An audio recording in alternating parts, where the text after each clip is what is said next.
जो गृहस्थ संसार शरीर और भोगों से विरक्त होकर तथा घर और कुटुंब का त्याग कर मुनिराज के समीप जाता है और वहां जाकर इंद्र चक्रवर्ती आदि महापुरुषों द्वारा पूज्य ऐसे मुनिराज के चरण कमलों की आराधना कर और खंड वस्त्र धारण कर क्षुल्लक की दीक्षा धारण करता है, सदा मुनिराज के समीप रहता है और भिक्षा भोजन करता है, उसके उद्दिष्ट त्याग नामक 11वीं प्रतिमा होती है। अपने व्रतों का पालन करने वाले क्षुल्लक श्रावक को 2, 3 अथवा 4 महीने बाद अपने मस्तक को मुंडवा डालना चाहिए अथवा कैंची से कतरवा डालना चाहिए अथवा लोच कर लेना चाहिए। लोच प्रकल्पते नित्यं वैराग्यादि विवर्धकः धीराणां त्यक्त लोभोऽपि कातराणां स्ववीर्यः।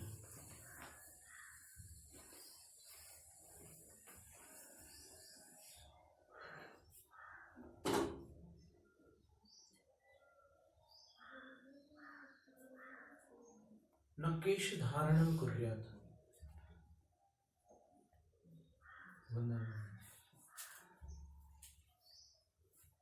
केशों को धारण नहीं करना चाहिए। स्नानंच व्रत तत्पर, और क्षुल्लकों को स्नान भी नहीं करना चाहिए। व्रतों में तत्पर रहने वाले क्षुल्लकों को स्नान भी नहीं करना चाहिए। केश धारण क्यों नहीं करना चाहिए और स्नान क्यों नहीं करना चाहिए, दोनों के हेतु लिख रहे हैं। युकादि भय तो न केश धारण कुर्यात्। जुआ आदि जो कीड़े जीव जंतु हो जाते हैं उनके भय से केशों को धारण नहीं करना चाहिए।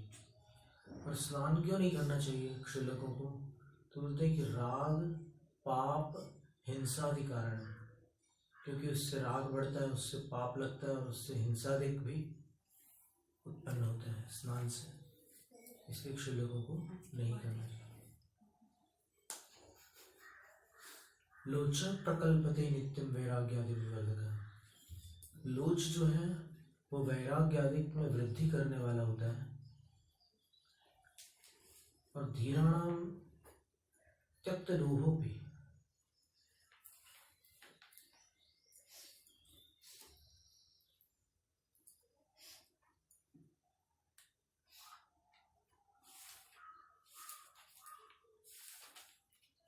लोभ का त्याग करने वाला होता है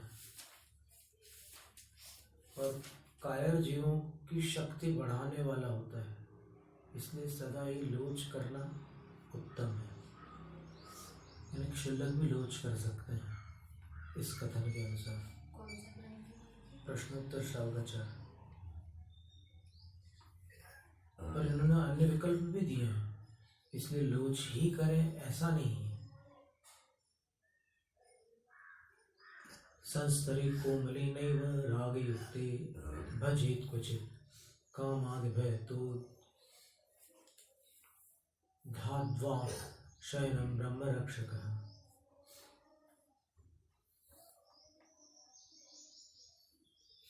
ब्रह्मचर्य की रक्षा करने वाले व्रती क्षुल्लक को राग बढ़ाने वाले कोमल बिछौने पर कभी नहीं सोना चाहिए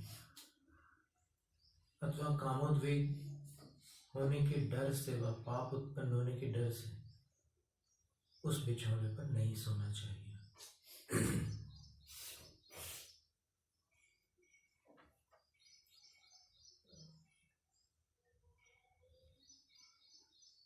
व्रती क्षुल्लकों को शस्त्रों पर सो जाना अच्छा, परंतु राग बढ़ाने वाले पाप तथा काम को उत्पन्न करने वाले ऐसे रुई आदि के बिछौने पर सोना अच्छा नहीं है। गद्दे तकियों का इस्तेमाल नहीं करना। राग द्वेष और सुख का त्याग कर देने वाले व्रतियों को गद्दा आदि कोमल आसनों पर कभी बैठना भी नहीं चाहिए। सोने का तो निषेध कर ही दिया, बैठना भी नहीं चाहिए। अपनी आत्मा को सुख में तल्लीन कर देने वाले जो व्रती ऐसे कोमल आसनों पर बैठते हैं उनके व्रत निर्दोष कैसे पल सकते हैं, अर्थात कभी नहीं।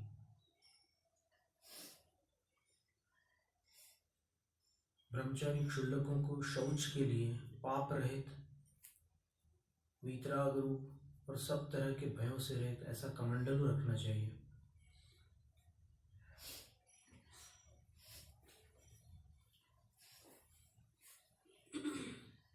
वंदना माता जी, वंदना माता जी, वंदना माता जी।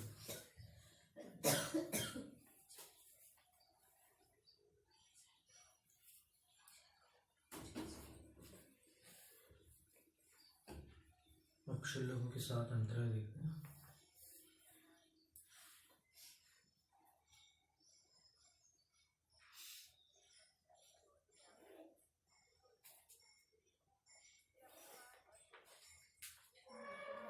व्रती क्षुल्लकों को कौपीन और खंड वस्त्र ग्रहण करना चाहिए।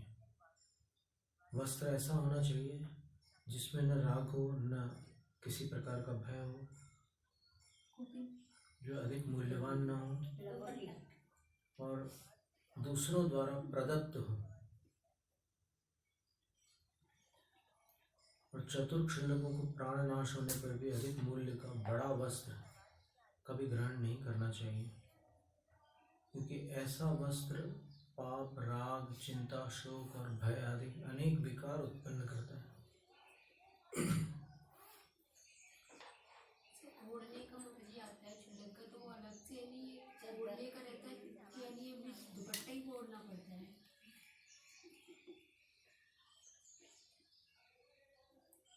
अलग से यदि वस्त्र रखेंगे तो वो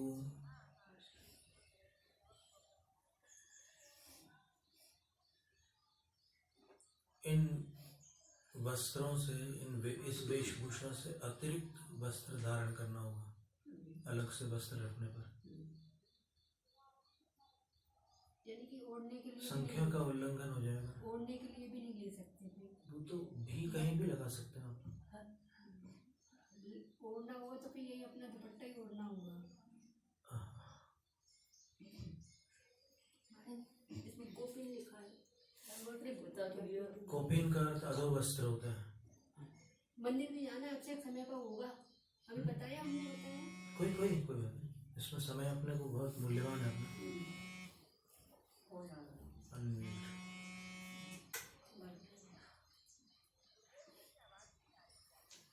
उनको आवाज नहीं आ रही है, यहाँ से तो अनम्यूटेड है।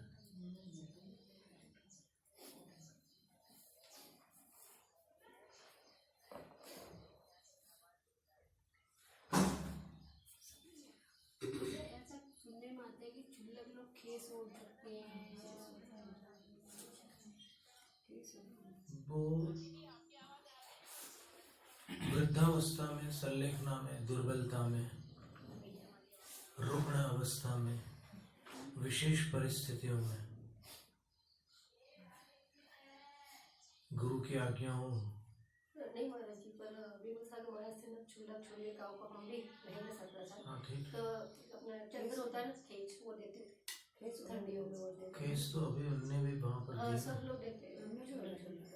हमारे गुरु, दीक्षा गुरु ने उनको खेस की अनुमति दी है। दुपट्टा क्या रहा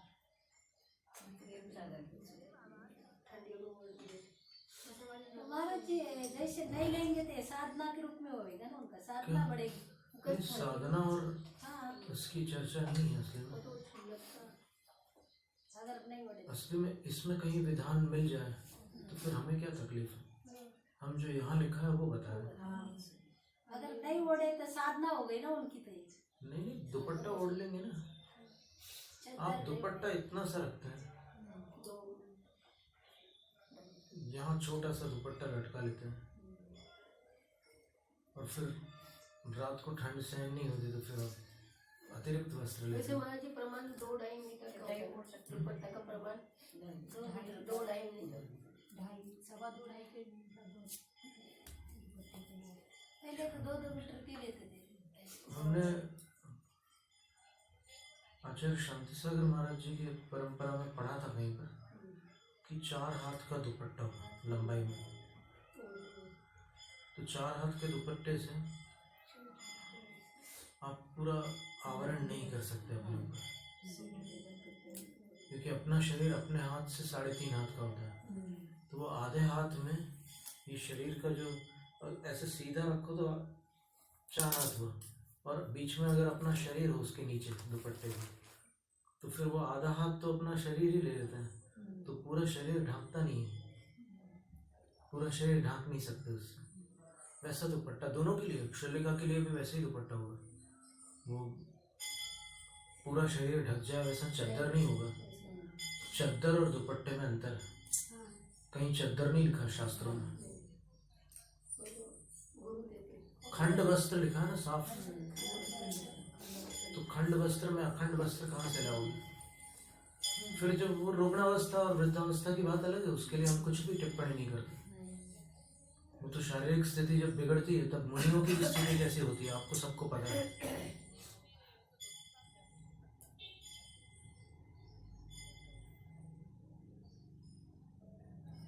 उससे ऊपर का हिस्सा ढक जाएगा या नीचे का ढक जाएगा, बस शरीर में आधा हिस्सा ढक कुछ सकता तो है। पूरा नहीं ढके वो। वही आए ना शास्त्र में पढ़ेंगे।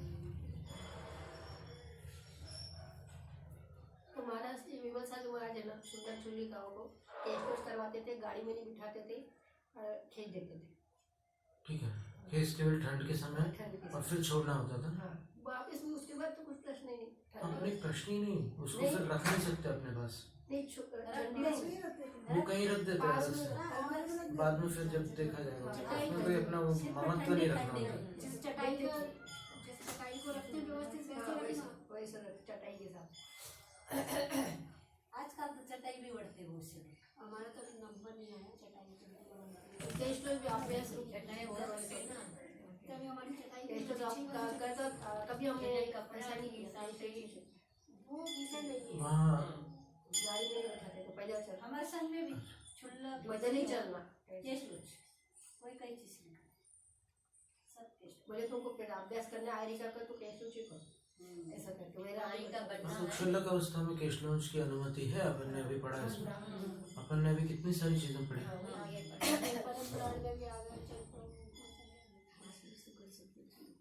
विलम्ब से जो लोग आए उनको नहीं मिल पाए ये विषय। न केश धारणम कुर्याति लिखा था, केशों को धारण नहीं करना, क्योंकि जीव जंतुओं की उत्पत्ति का भय रहता है। न स्नानम कुर्यात, स्नान नहीं करना, क्योंकि राग पाप और हिंसादिक का वह कारण बन जाता है। अगर आपको वस्त्र से शरीर पोंछने की आवश्यकता पड़े तो गीले वस्त्र से, और वो भी अपना ही वस्त्र है, उससे शरीर को पोंछने में कोई आपत्ति नहीं है। लेकिन इसमें प्रश्नोत्तर श्रावकाचार्य में उन्होंने इसका निषेध किया। और मुनियों के जो 28 मूल गुण हैं, लघु मुनि में कुछ तो होना चाहिए ना मुनियों के गुणों में से, तो उसमें कोई ऐसी जटिलता नहीं आती। अगर चर्म रोग है या फिर कोई ऐसी विशेष स्थिति है तब की बात अलग है, पर उसका फिर शुद्धिकरण गुरु से मिल जाता है, वो करा देते हैं। न केश धारणम कुर्यात स्नानम च व्रत तत्पर युगादि भयतो राग पाप हिंसादि कारणम, इतना कहा है। और क्या कहा था कि कोमल बिछोने पर सोने की अपेक्षा आप शस्त्रों पर सो जाओ तो अच्छा है, पर कोमल शैया पर सोना नहीं है। और क्या कहा था,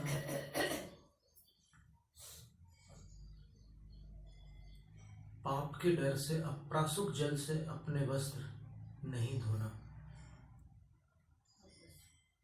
क्योंकि ऐसे में हिंसा का दोष लगता है।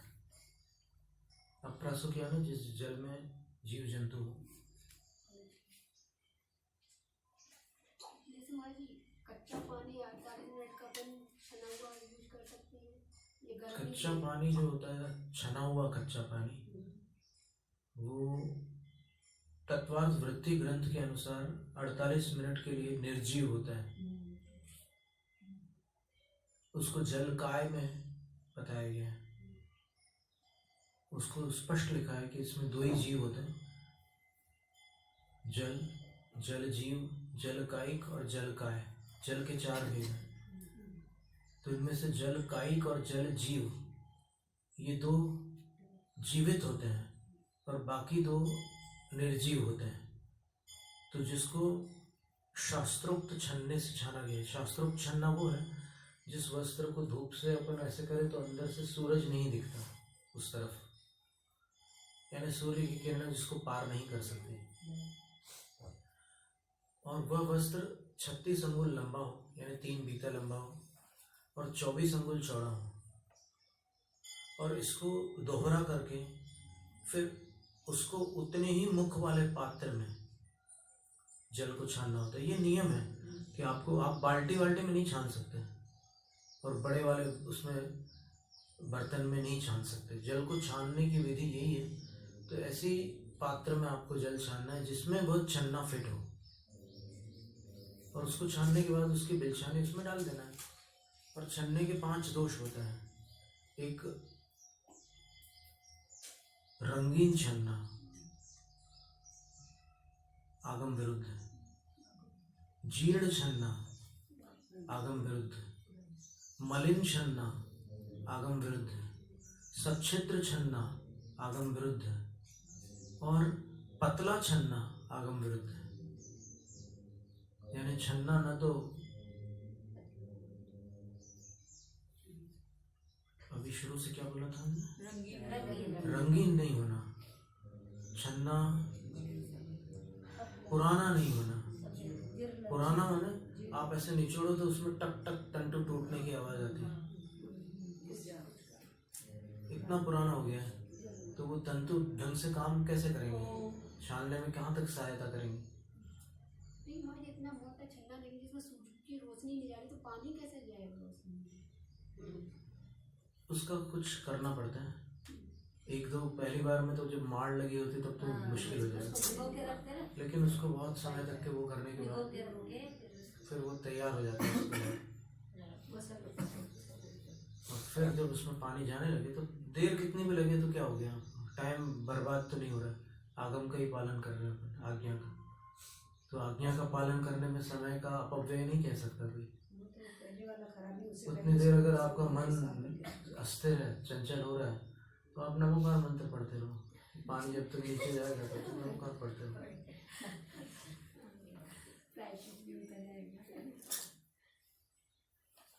प्रायश्चित तो अलग से होगा। नहीं वो उतारेंगे उससे पहले 10 दिन पहले एक तैयार कर रख लेना। वो तो सवाल ही नहीं उठता, पहले से वो तो तैयार तो करना ही होगा, नहीं तो फिर कैसे दिन चलेगा? पहले से तैयार तो फिर उपवास करो फिर। ज्यादा बड़े रहे रोज छन्ने रखो, एक को पहले तैयार करो। अभी तो कुछ पानी छानने की विधि रही थी, अभी तो आ गए थैली। नहीं वो तो सब बेकार की बात है। थैली वैली का तो कोई काम ही नहीं है यहाँ पर जैन धर्म में। नल में लगाने का छन्ना ये तो बकवास है। काय का छन्ना, कौन उसका वो सब करता है पालन? वो सिर्फ इतना काम आता है कि उसके अंदर का कचरा बस रुक जाता है।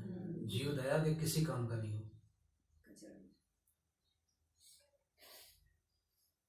और अगर है तो हमें बता दो कहीं ऐसा उल्लेख उसका।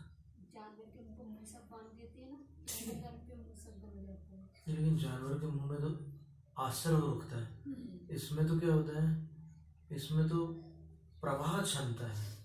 इतना अंतर, इसमें अंदर थोड़ी जाना है कुछ। इसमें तो हाँ अंदर जा तो सकते हैं जीव, ऐसी बात नहीं है कि नली है तो फिर अंदर ये मकड़ी वगैरह कोई जीव जा सकते हैं, पर जो पेय पदार्थ है वो वहां से बाहर आता है। अगर ऐसा आप मान रहे हैं कि छाने हुए पानी को अपन वहां से ऐसे बस वो कपड़ा लगा दो और पानी छन जाए, तो फिर गाय के थनों में भी छन्ना लगा दो, दूध छना आएगा ऑटोमेटिक वहां से। बाद में छानते हैं उसको। बाल्टी में तो बाद में व्यवस्थित लगाओ ना, ये तो स्पेशल बोलती है। नहीं कोई नहीं, अपन व्यक्तिगत कुछ नहीं बोलते, अपन बात पर बात करते हैं, बोलने वाले पर कुछ नहीं बोलते हैं। तो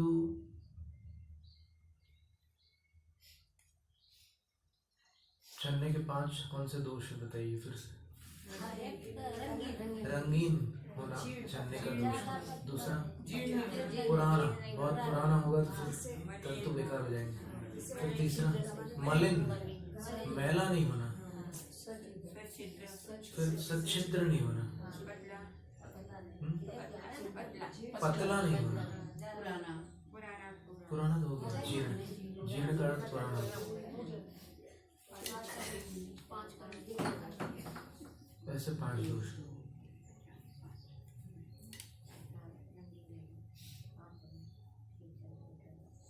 फिर अंतिम निर्णय गुरुओं पर छोड़ देंगे। अपन आगम का जो निर्णय है वो तो हम अपना आपको सुना सकते हैं, लेकिन आपको जो निर्णय करना है वो अपने अपने गुरु के ऊपर है।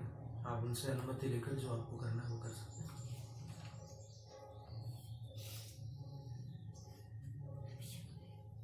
और क्या जिन्हें तो अब करें। 7 अंतराय सुन लीजिए शुल्लकों के।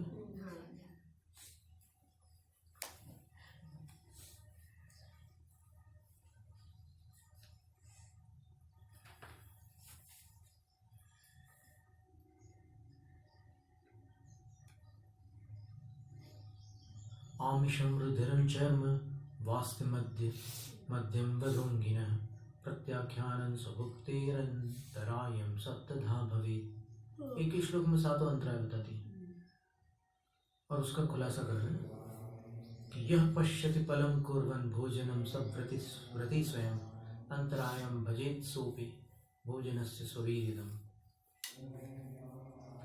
भोजन करते समय यदि मांस दृष्टिगोचर हो जाए तो क्षुल्लकों को अंतराय कर देना चाहिए। पश्येद्यो रुधिरस्यैव चतुरंगल संमितं धारां भुक्त्वान् वितस्तस्य प्रान्तराय प्रजायते।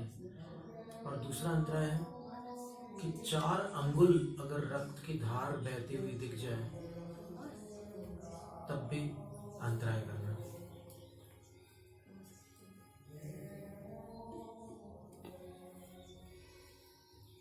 मांस दिखने पर अंतराय करना, 4 अंगुल रक्त की धारा दिखने पर अंतराय करना। फिर इसके बाद कहते हैं पश्येद्यद्यार्ध चर्माशु शुष्कं यो वा स्पृशेत् क्वचित् भोजने चागतं चास्ति सौन्दरायं भजेद्यमी।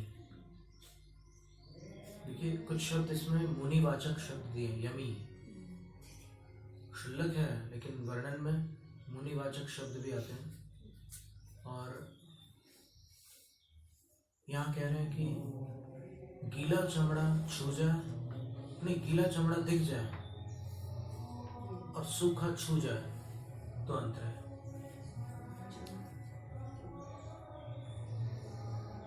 गीला चर्म दिख जाए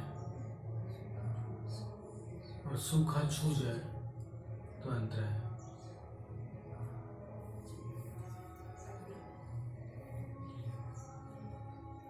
और भोजने चागतम चास्ति, भोजन में अगर अस्थि आ जाए, हड्डी आ जाए,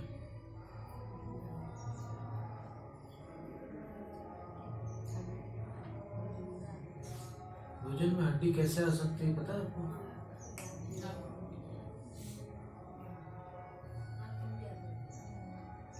नख अलग है और अस्थि अलग है। तो कभी कभी क्या होता है कि छिपकलियां कहीं पर मर जाती है और उसका जो कंकाल रहता है वो वहीं फंसा रहता है। और कभी कदाचित भोजन पकाते समय अगर ऊपर चंदोबा नहीं है या फिर कहीं और भोजन करते समय वहाँ चंदोबा नहीं है तो वो चीज़ भोजन के पात्र में गिर जाती है, भोजन परोसने वाले पात्र में, और वहाँ से अगर ठीक से शोधन ना हो तो वो साधु की अंजलि तक जा सकती है, क्षुल्लक के पात्र तक भी जा सकती है। और ऐसे संयोग बनते होंगे तभी इसका अंतराय बताया आया है ना उसमें शास्त्र में कथा आती है ना, एक पूरे संघ को ही वो जहर फैल गया था छिपकली का। आया है, छिपकली गिर गई थी एक बार भोजन में, एक कथा है रात्रि कुछ है तो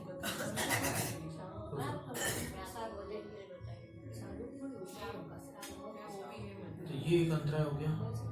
मध्य धाराम समालोक्य त्यजेद आहार मंजसा, मदिरा की धारा भी अगर दिख जाए, आप आहार कर रहे हैं और फिर से बाहर दूर तक दृष्टि जा रही है और वहाँ पर कुछ लोग बियर पार्टी करते हैं, कई लोग तो वो बैठे हुए हैं, फिर उन्होंने ऐसे धारा डाली, या तो आप देखो मत वहाँ, और देखे तो फिर छोड़िए। मद्य है ना, मदिरा, तो वो ऐसे ग्लास में डालकर पीते हैं ना, वो पीने का पात्र अलग होता है, फिर भरा हुआ पात्र अलग होता है।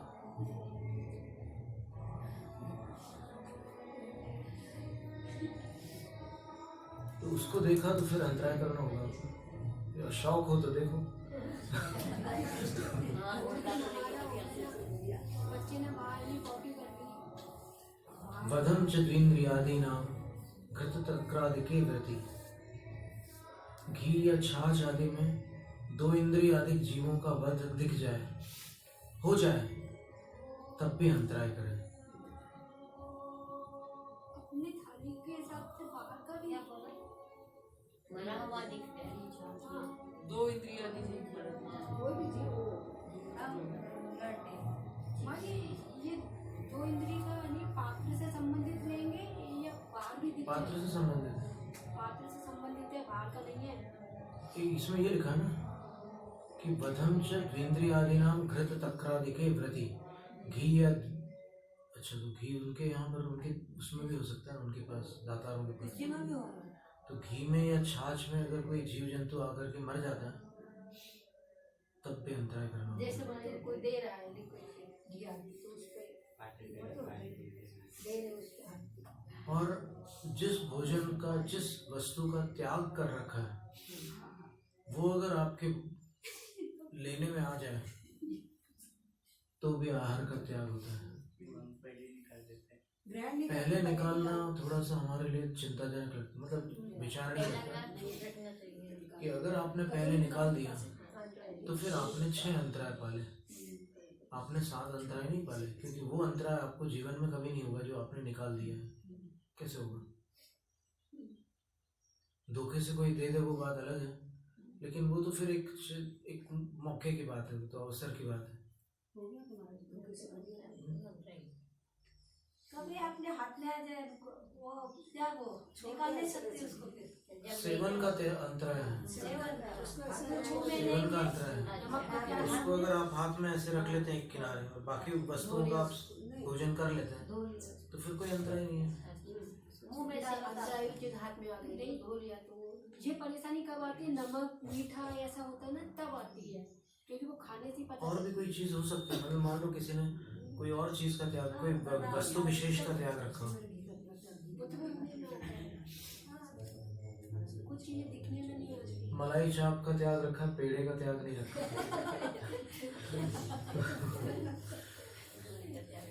तो अगर उसमें ऐसा संसर्ग आ जाता है, इसीलिए श्रावकों को ये प्रशिक्षित होना आवश्यक है कि वो संक्रमण न होने दें भोजन में।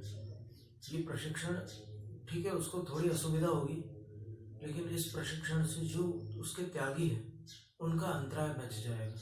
वो तो महाराज जी सही है, आपकी बात अपनी जगह सही है। हम चौकी में जब काम करते थे ना तो ऐसा हो जाता था, हमसे ही हो जाता है, ये चम्मच लिया उसमें आ गया, एक से होती उसका प्रशिक्षण हम कह रहे हैं ना कि वो आप प्रशिक्षण में कमी क्यों रखो?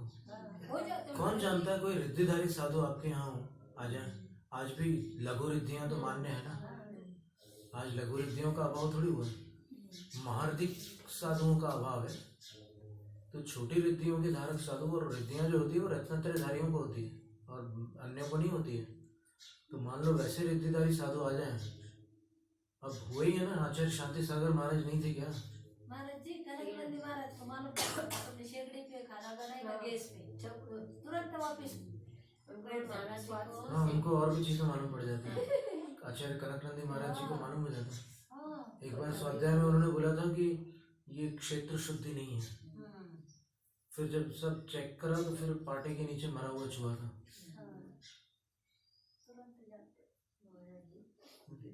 सेगड़ी के ऊपर बनाएगा वो जब लेटे हो, गैस के ऊपर बनाए हुए ठीक है ना? जब लेटे हैं तो उनको उल्टी हो जाती है। हाँ, वो हो जाता है और क्या। और ध्यान करके ये विषय थोड़ा कठिन से पड़ रहा है। नहीं, आप कठिन बोल करके उसको मत वो करिए। अभी पंचम काल का और विकट भाग तो आने वाला है, जब सब कुछ कठिन पड़ने लग जाएगा। अभी आप कठिन बोलकर किसी चीज से पीछे मत हटिए, जितना बने उतना कर ही लीजिए, क्योंकि फिर बाद में आप 20 साल बाद जब आप किसी और को सुनाओगे तो कम से कम आपके पास ये तो रहे कि हमने ये काम किया था, श्रम हुआ था, थोड़ी हमें असुविधा हुई थी लेकिन हमने ये पालन किया था। इतना आपके पास एक जीवन का अनुभव तो रहे कि आपने पाला था उसको। अभी से ढील दे दोगे तो फिर पलेगा नहीं कुछ। वही कितना करती थी। हाँ जब चौकी में जो काम करता है तब पता चलता है। तब मैंने यही सोचा था मैं इस तरह के त्याग में छूट लूंगी। आपको नहीं बोल रहे। नहीं, उसको क्या है कि आर्द्रोदय हो जाता है बेचारों को। कई बार श्रावकों के ज़्यादा कठिन नियम होते हैं, साधुओं के ज़्यादा कठिन नियम होने से उनको तकलीफ होती है। एक बार क्या हुआ माँ जी, जैसे चमचा था घी और तेल का, तो एक परात रखी थी पानी की इधर इधर, वो चमचा ऐसे हो गया। अब हालांकि हमारा भाव भी नहीं था, अब वो पहुंच गई थाली में कटोरी, हमने उठा भी लिया तो हमको ये सुनने को मिला तो मेरी माता जी का घी का तेल का भी त्याग करा दोगी। कोई बात नहीं, वो तो क्या होता है कि आपके प्रति श्रद्धा नहीं है लोगों की श्रद्धा पिच्छी के प्रति है, इसलिए वो पक्ष तो उनका ही लेंगे। हाँ, तो हमारे मन में हमारा ये तो भाव खेद तो होता है, सही बात है, पर अपने को ये स्वीकार करके चलना होता है कि ऐसा जीवन है ये त्यागियों का, इसमें ऐसी स्थितियां बनती हैं। जब तक आप अस्वीकार करोगे तो अस्वीकार करने से एडजस्ट करना पड़ता है, और स्वीकार करने से आपको शांति मिलती है। स्वीकार किए बिना शांति है नहीं संसार में कहीं भी। एडजस्टमेंट इज पेनफुल, अंग्रेजी में कहावत है कि आपको तालमेल बनाकर चलना हो तो आपको बड़ी पीड़ा होगी, लेकिन आप अगर स्वीकार करके चलोगे तो पीड़ा शांत हो जाएगी। Adjustment is painful, acceptance is blissful, अंग्रेजी कहावत है। स्वीकार करने से शांति। और अगर क्षमता नहीं है, मन शुद्धि अगर बिगड़ रही है तो फिर आप थोड़ा गौण हो सकते हैं कि अगर आपकी मन शुद्धि नहीं, आपको आहार देना है, उनको 24 घंटे में एक बार लेना है, तो उनको आप अगर पूरी विधि से देंगे आहार तो उनकी साधना में उनको लाभ होगा, ऐसा आगम कहता है। वो तो सब और सही अगर है। आपके अंदर कलुषता रहेगी और आप फिर भी देंगे तो फिर उसका प्रभाव भोजन पर भी पड़ेगा और जिसको दिया जा रहा है उस पर भी पड़ेगा। नहीं पड़ेगा तो आप बताइए कैसे नहीं पड़ेगा।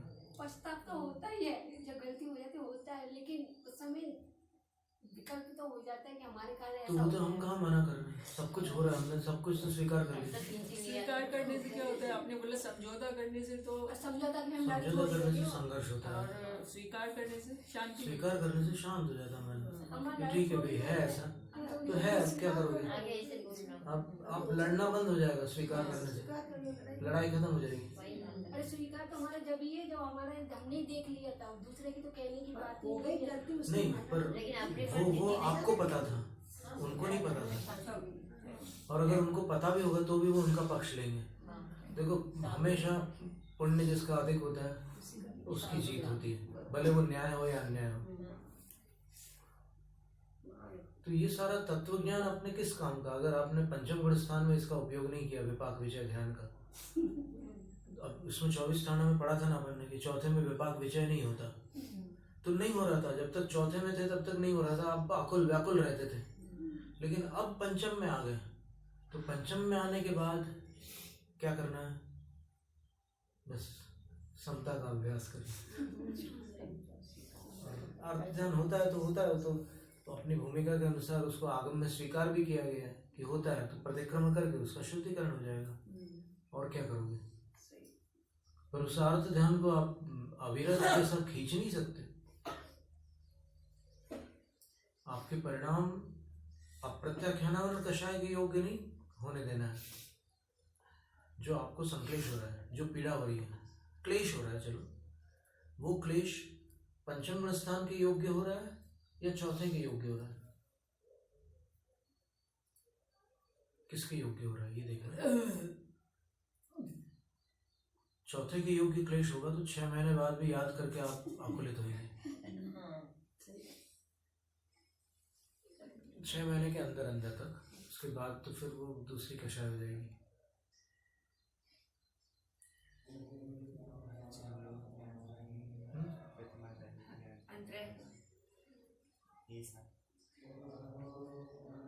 ये तो कुछ लोगों के लिए बताया गया है, एकदम साफ रूप से लिखा हुआ।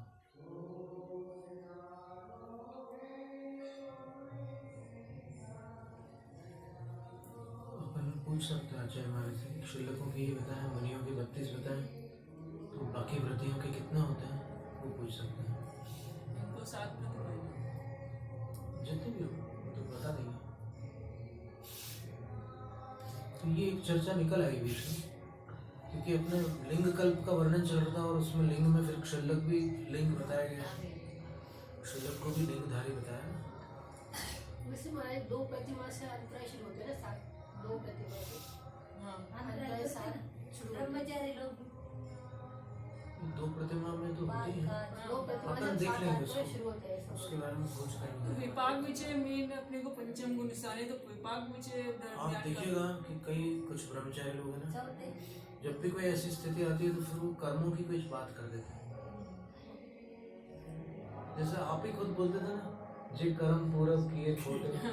जब कोई ऐसी स्थिति आती थी हर इनके यहाँ पर गुरुकुल में, चौके में कुछ हो जाता था, तो फिर ये सुरेंद्र जी ऐसे ही वाक्य बोलते थे, जे कर्म पूरब किए खोटे। क्यों नहीं क्या है आगे की नहीं, क्यों भोगवे फल जिए रहा, सही सही क्यों नहीं जिए रहा, बिल्कुल सही बात है। अति क्रोध अग्नि तो ये विपाक विषय ध्यान है। ये विपाक विचय। नहीं तो उस समय अगर आप आकुलता में चले जाते हैं तो फिर वो धर्म ध्यान नहीं होगा, वो अर्थ ध्यान होगा।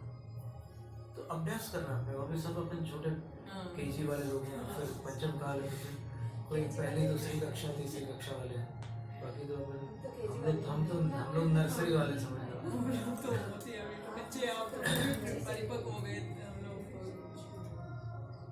सही सही उनको 36 साल हो गए दीक्षा को, छोटी हो गई। भोजन भी नहीं हम लोग तो अभी 2 साल की है, 2.5 पर इससे पता चलता है कि समता कितनी कठिन वस्तु है, और जो समता धारण करके उससे विचलित नहीं हुए, उन्होंने घाती कर्मों का क्षय किया। तो जो अविचल समता थी वो उनकी क्षमता थी। क्षमता ही समता का मूल है।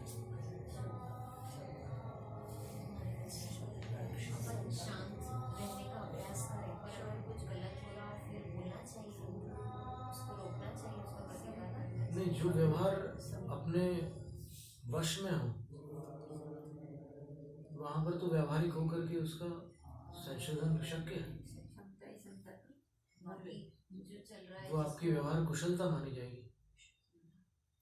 क्षमता से कभी-कभी समता भी महाराज जी ऐसा हो जाता है कि नहीं, कई बार तो अपन बड़ों के बीच रहते हैं तो फिर छोटे के साथ क्या कर पाएंगे, बहुत ऐसा होता है, आपत्ति भविष्य भी बिगड़ जाता वो है फिर इससे। शक्यानुष्ठान किया जाता है कि जितना अपने से हो सकता है उतना कर लो, और फिर जो नहीं हो सकता उसको फिर कर्मों के भरोसे छोड़ दो। क्षमता का मेन मीनिंग क्या होगा? शक्ति, सामर्थ्य, शक्ति है और एकदम से होने से सब तो बाहर निकलना। जो वो वज्रशव नाराज संगरण के धारी, और उन्होंने अपने मन को ऐसा साधा कि इतने घोर उपसर्ग में भी वो अविचल बने रहे, ये उनकी क्षमता थी। एक तो उनकी शारीरिक क्षमता भी थी, और दूसरी उनकी भावों की क्षमता भी थी, क्योंकि अकेले शारीरिक क्षमता से भी काम नहीं होता। सुकुमार स्वामी के पास थी कि नहीं क्षमता पहले, या अचानक आ गई दीक्षा के बाद? पहले भी थी। वज्रशव नाराज संगनन था, तभी तो वो सर्वार्थ सिद्धि गए। तो संगनन बचपन से था या फिर दीक्षा के बाद उत्पन्न हुआ? पहले से था, लेकिन राई के दाने चुभ रहे थे, उनको सहन नहीं कर रहे थे। क्यों? क्योंकि मोह था, राग था। और अब जब राग छूटा तो शालिनी के दांत सहन कर लिए उन्होंने। आज राई के दाने सब सहन कर सकते हैं, शालिनी के दाने एक भी नहीं। तो वो बड़े हो गए ही नहीं अपने से, एक अंतर मुहूर्त में। तो इसका नाम है क्षमता।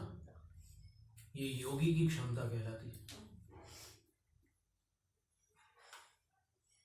अपने सामने ज्ञेय है, लेकिन अपन उस ज्ञेय से अपना ध्यान हटाकर किसी अंतर ज्ञेय पर लगा सकते हैं, उसका नाम है योग।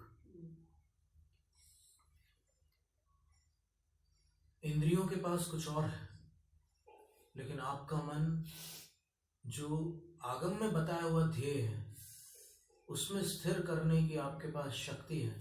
उस शक्ति का नाम है क्षमता। अच्छा, उपयोग को दूसरी जगह लगा देंगे। अब शब्द आप बदल लो, कुछ भी कर लो, अर्थ उसका वही है कि आपने अपना ध्यान वहां से हटा लिया जहां दुर्ध्यान का आलम्बन था, और आपने सद्ध्यान के आलम्बन में अपना ध्यान लगा दिया। इसका नाम क्षमता है, और ये बढ़ती है अभ्यास से। बार बार अभ्यास करते रहने से ये क्षमता बढ़ती है। आज प्रतिदिन आप 10 सेकंड स्थिर बैठिए मूर्तिवत, फिर कल 20 सेकंड, परसों 30 सेकंड, ऐसे सिर्फ 10-10 सेकंड बढ़ाना है आपका। तो आप लगभग 6 महीने में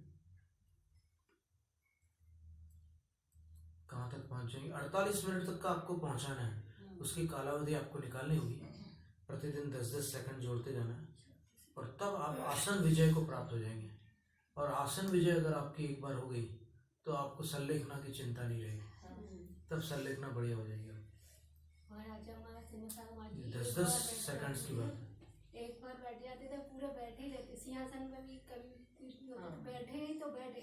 उनका पैर ऐसे के ऐसा भी नहीं होता था, बिल्कुल सही बात। ऐसे बैठे। बड़े हो के सामायिक करते थे महाराज। सामायिक की बात छोड़ो, वो अगर सिंहासन पर भी कभी फिर इसमें दोनों विकल्प है। वो चाहे तो बदल लें, ना चाहे तो ना बदले। दोनों क्षमता उनके अंदर होती है।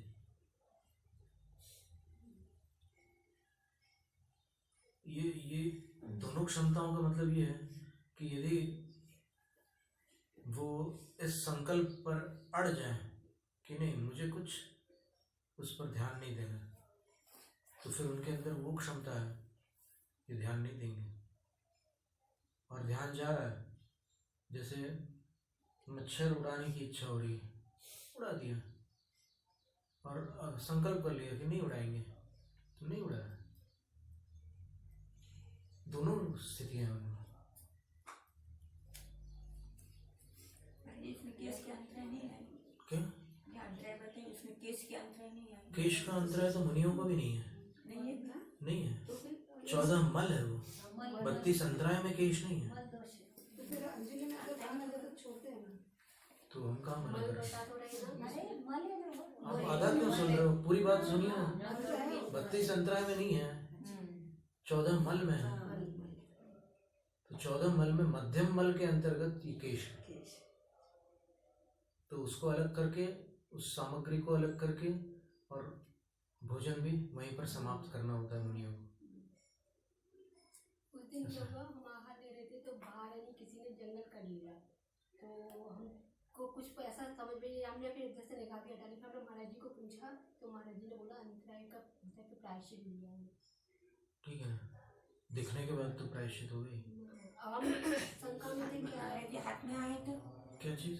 केस तो अंतराय ना हाथ में आए तभी तो बोल रहे हैं। वहाँ उसके बर्तन में है तो कैसा अंतराय का? हाथ में तो मल दोष आपने मल दोष है, 14 मल दोष है वो। टाइम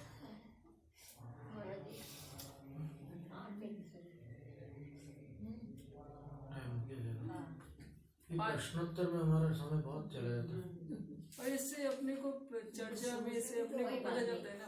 कोई बात नहीं। ये भी जरूरी है। पर अब इस प्रश्न का उत्तर अगर हम देने जाएंगे तो वहां पर लेट हो रहा है। हाँ, कल करेंगे। तो इसको स्मरण में रखिएगा। हाँ, कल करेंगे। अंजलि में आया हुआ जो मल होता है, 14 मल बताए, अंजलि में आ जाए तो आपको अंतराय करना है।